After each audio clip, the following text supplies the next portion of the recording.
un rôle, comment tu vas te préparer pour jouer ce rôle? Faut apprendre la musique. Apprendre la musique de Ça, la c'est la base. partition. Ça dépend. Tout le monde a sa technique, là, mais c'est sûr que si On veut l'opéra savoir la est tienne. la mienne, si l'opéra n'est pas en français, ben, il faut traduire le livret. Donc, il y a des traductions qui sont déjà faites souvent. Pour la plupart des opéras, il y a des traductions qui existent. Cependant, c'est bien de savoir exactement ce que chaque mot veut dire, parce que si tu as juste le sens de la phrase, puis que tu dis arrête et viens ici, mais là, tu dis dans une autre langue, puis là, tu fais l'émotion ou l'articulation de arrête sur viens ici, ça va pas bien, là. Donc, il faut vraiment faire les bonnes traductions, apprendre la musique, décortiquer, penser à ton personnage. Après ça, on va le coacher avec un pianiste, un chef de chant qui va jouer le piano comme s'il était l'orchestre. Puis, tu sais, c'est vraiment du coaching, là.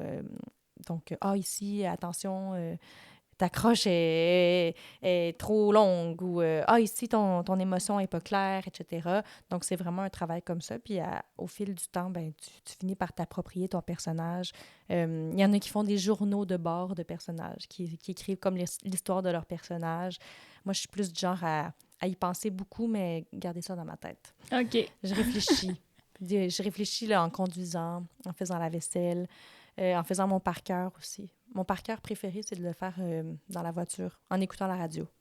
OK. Pour être bien déconcentré, fait Ouais. que là, c'est sûr que tu sais. Ouais, exactement. Ou dans des cafés.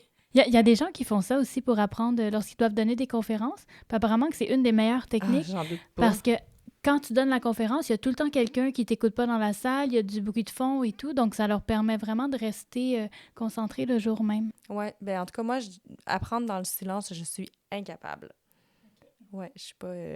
J'adore le silence, mais c'est pas... Pour moi, c'est pas un bon moment pour mémoriser. Si je mémorise dans le silence, je suis comme... C'est beaucoup trop calme. Tandis que si je mémorise dans un café ou à quelque part comme ça, ben je suis... je sais pas, je suis comme déconcentrée partout, mais en même temps, c'est là où est-ce que je suis le plus focus.